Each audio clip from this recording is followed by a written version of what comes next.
Adesão do Supremo, isso só seria possível passando pelo parlamento, é isso que nós entendemos. Agora os Correios estavam na ameaça de greve, não sei se entraram em greve. Agora, vocês sabem como é que estão os Correios, né? Que foi feito com eles, né? O mensalão começou nos Correios, lá atrás, e sempre foi um local onde haviam apadrinhamentos políticos lá dentro e foi saqueado o Correio, fundo de pensão, foi saqueado. O Correio, os funcionários perderam muito, aumentou inclusive a contribuição deles para poder honrar aí as aposentadorias. É problema que a gente tem que resolver.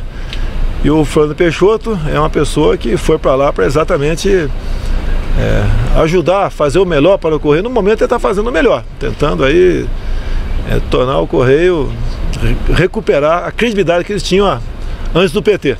Presidente, o Estadão mostrou hoje que a Caixa repassou só 2% de empréstimos para o Nordeste. Sim. Teria sido uma determinação do presidente, do Guimarães.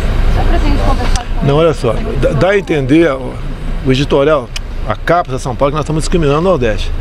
Não, já acabei de conversar com ele, não é isso, houve um equívoco, né, nessa informação. É que as prefeituras do Nordeste são as mais inadimplentes, que tem mais problemas. De consequência, a Caixa tem que ter uma garantia para emprestar. Só o nordestino e Yamam, professor. Não, tudo bem, valeu.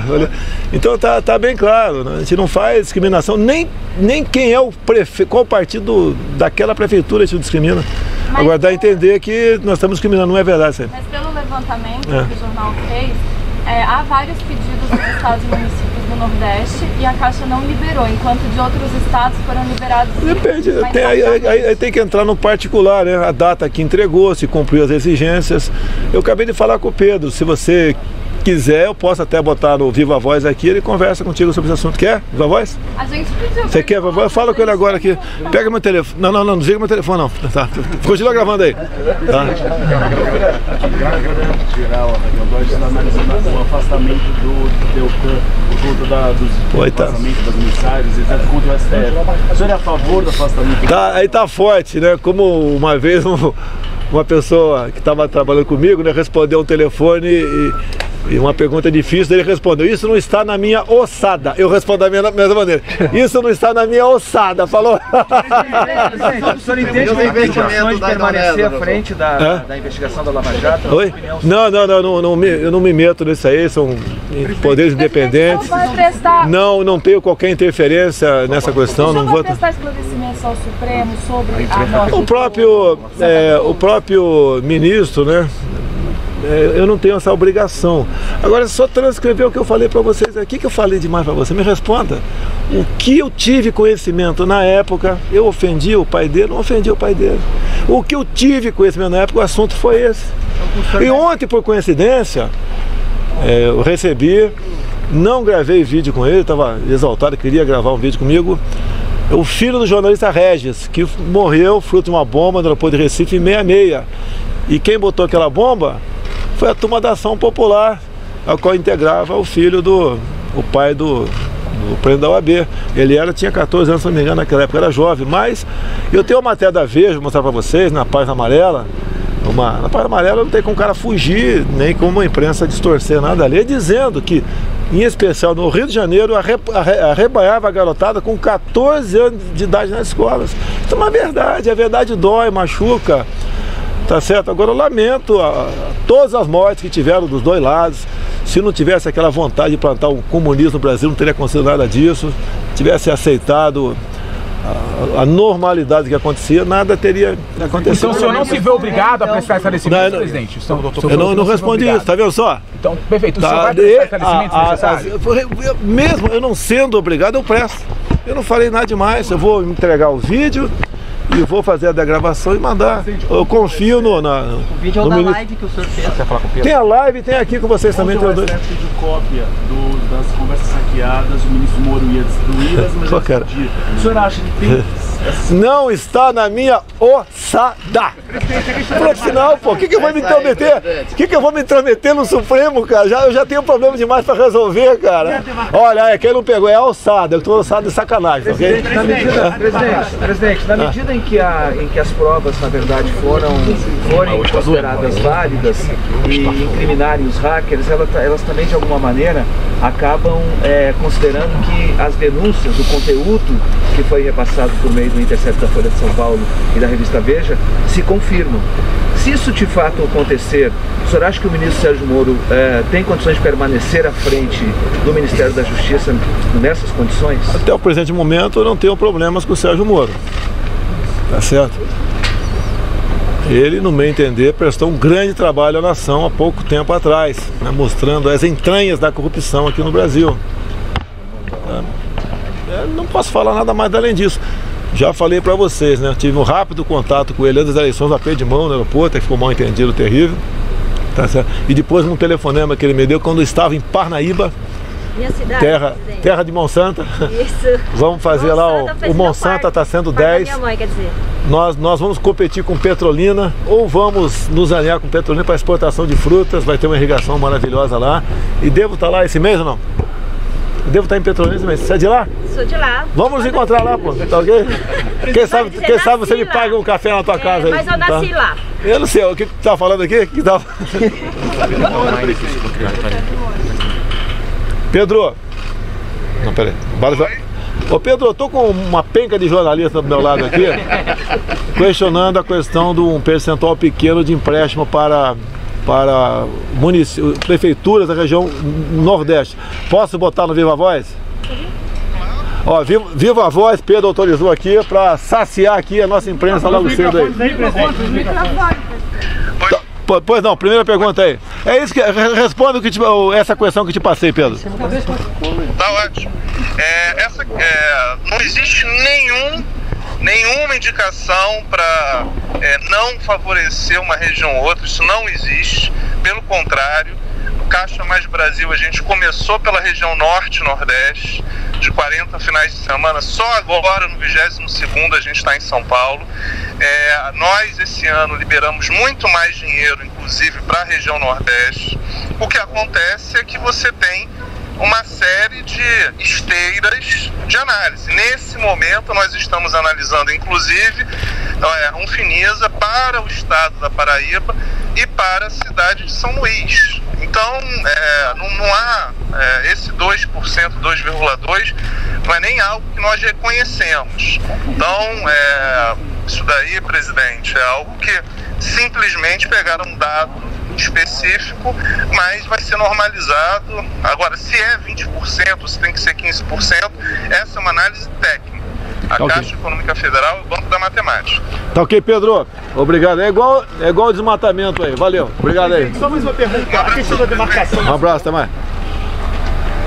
O Supremo decidiu ontem que a demarcação tem que ficar FUNAI, que o senhor não poderia ter reeditado uma medida provisória no mesmo...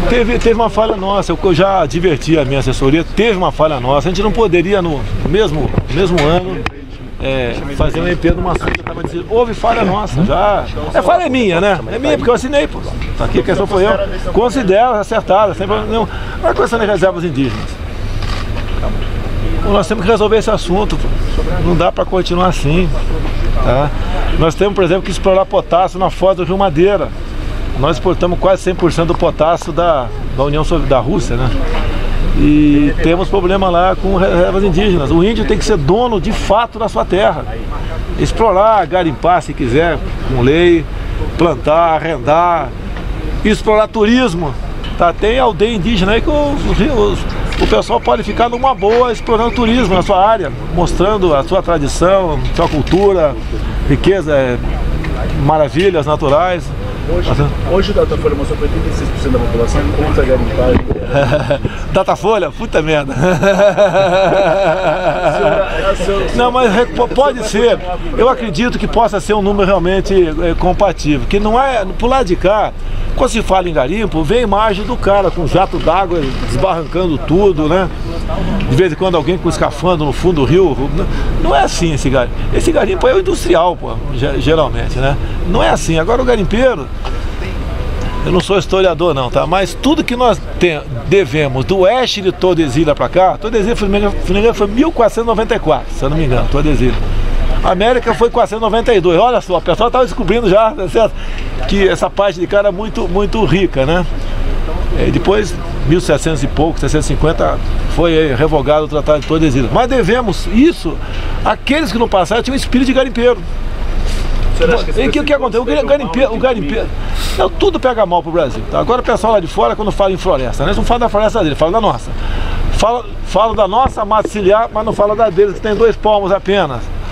Tá certo? Agora, esse jogo é grande, é comercial, é tudo para se imaginar, é muito grande. Até para um dia tornar as reservas indígenas novos países aqui.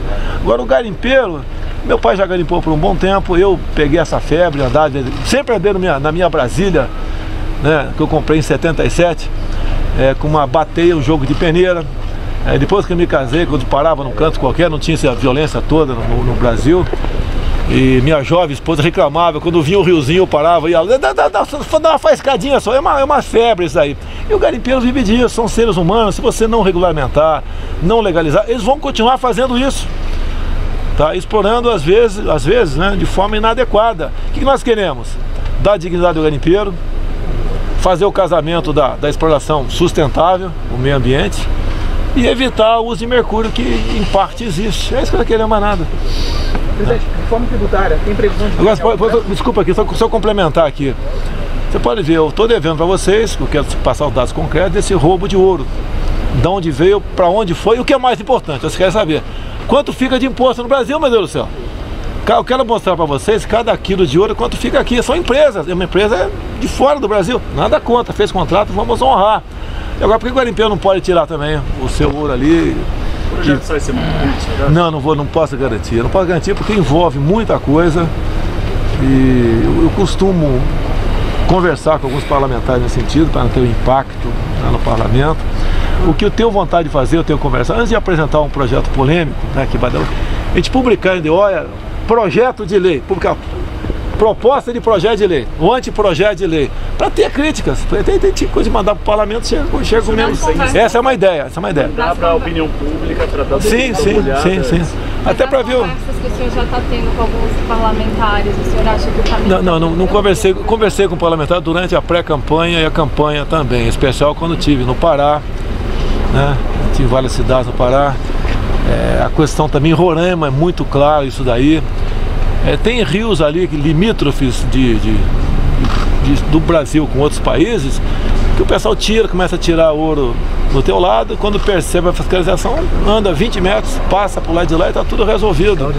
E nós queremos, até já conversei com o Pedro da Caixa sobre isso aí, se poderia fazer uns pontos de onde o garimpeiro pudesse vender o que ele produziu, ouro e diamante, juntamente com o pelotão do Exército do lado.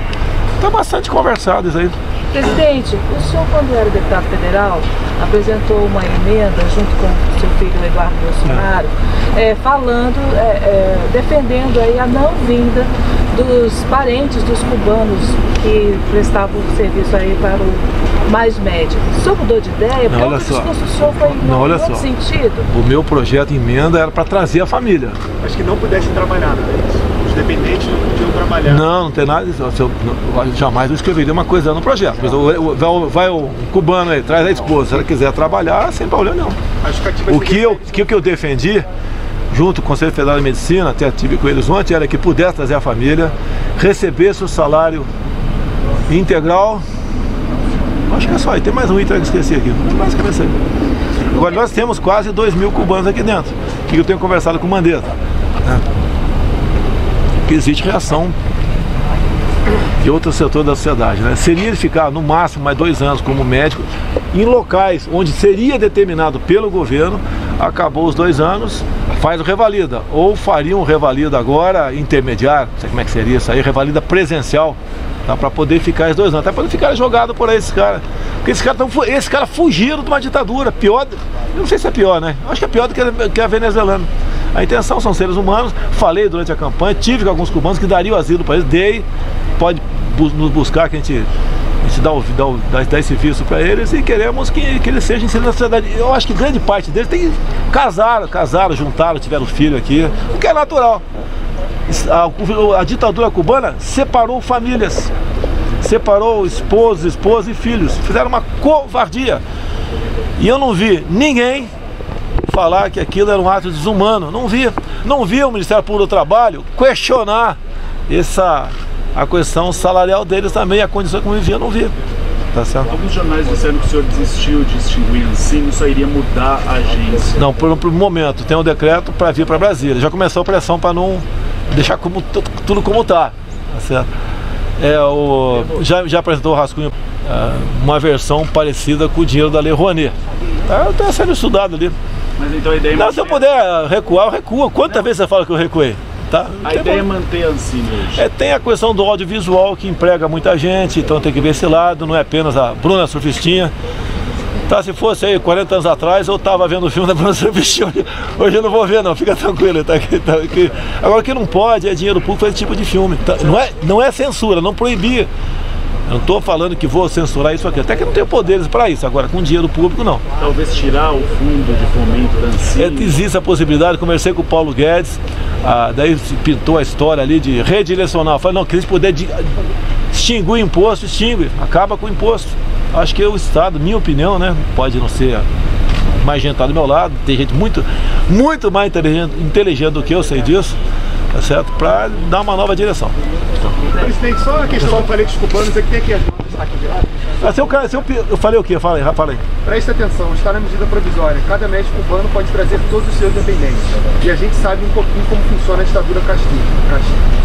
Então cada médico vai trazer 10, 20, 30 gente para cá. Ah, bom, tá sem razão. Por exemplo, da Venezuela, 70 mil cubanos aqui dentro. Você tem razão. Eu estava me referindo não à família, ele, a esposa e filhos. Se puder trazer parentes, vai trazer primo, tio, sogra. Vai trazer, daí vira bagunça, na verdade 50 cada um. A exemplo daquela questão da Baía dos Porcos do passado, quando Cuba mandou não sei quantos milhares para os Estados Unidos. Então a ideia não é isso aí. Se bem que Cuba jamais liberaria o seu povo para sair do país. Jamais faria um programa, né? Brasil, ame ou deixo. Jamais, tá certo? Presidente, como tributária, quando é que envia para o Congresso? Isso depende da equipe econômica. Deixa passar o segundo turno, hein? Pessoal, obrigado aí. Obrigado. Vamos agora. Obrigado.